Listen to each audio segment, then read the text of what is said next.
একটা কাজ করতে গিয়ে আমার আরেকটা কাজ হয়ে গেল। এর সাথে, সাথে একটু করতে গেছিলাম। আমি যে জীবাণুনাশক তৈরি করতে গেছিলাম এটার সাথে বিষ কামড়ালি ছিল।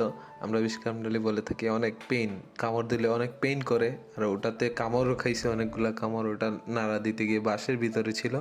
আর দেখতে পারি নাই। আজকের দিনটা অনেক কাজের মধ্যে, ব্যস্ততার মধ্যে চলে গেল। আসসালামু আলাইকুম এভরিওয়ান। আশা করি আপনারা সবাই ভালো আছেন। আলহামদুলিল্লাহ আমিও ভালো আছি। আপনারা অনেকদিন আগে দেখেছেন আমি যে পেঁপের চারাগুলো লাগাইছি। মাশাআল্লাহ পেঁপের চারাগুলো অনেক বড় হয়ে গেছে। আর এগুলো যে দেখতেছেন এগুলো কিন্তু সার দেইনি প্রথম 3টা গাছে আমি সার দেই নাই। আর বাকিগুলাতে সার দিছি। ওগুলা মাশাআল্লাহ অনেক সুন্দর গ্রোথ এবং অনেক মোটা। আর বাকিগুলা মাশাআল্লাহ আমি অনেকগুলো গাছ লাগাইছি, মাত্র 3টা না 4টা চারা মারা গেছে।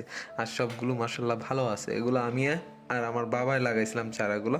এর পাশে দিয়ে একটা মরিচ গাছ দেখলাম, ওগুলোও পরিষ্কার করে নিতেছি।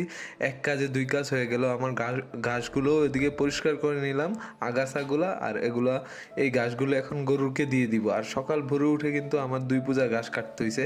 আর বর্তমানে আমি আমার মা মিলে 2 পূজা ঘাস কাটছি। কাটার পরে এই যে টুকটাক আনুষঙ্গিক কাজ, খামারের কাজ, ওগুলো করতে হয় আর কি। রোদ্রে দিয়ে এই কাজগুলো করা যায় না, বর্তমানে প্রচণ্ড তাপমাত্রা। আর আমি গরুর জন্য ঘাস দিছি, যেগুলো কেটে নিয়ে এসেছিলাম সেগুলো দিয়ে দিছি গরুকে। এখন আমার খামারটা জীবাণুমুক্ত করতে হবে। কয়দিন আগে করে ফেলছিলাম। আর এটার বাসটার মধ্যে ছিল, একটা পিঁপড়া ছিল। এটা কামড় দিলে অনেক জ্বালাপোড়া করে। এর আগের দিন কিন্তু খামারটা আমি ধুয়ে নিছিলাম আর কি। ধুয়ে পরিষ্কার করার পর এই কাজগুলো করে নিছিলাম।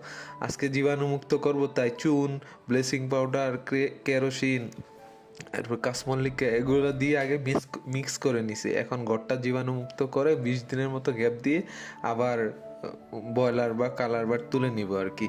আর খামার জীবনে আপনি কাজ ব্যতীত দিন দিন শুরু হবে কাজ দিয়ে। কাজ ছাড়া কোনো উপায় নেই। আপনি কাজ করতে করতে আস্তে দিন চলে যায়, কিন্তু সময় দেখেই যায় না।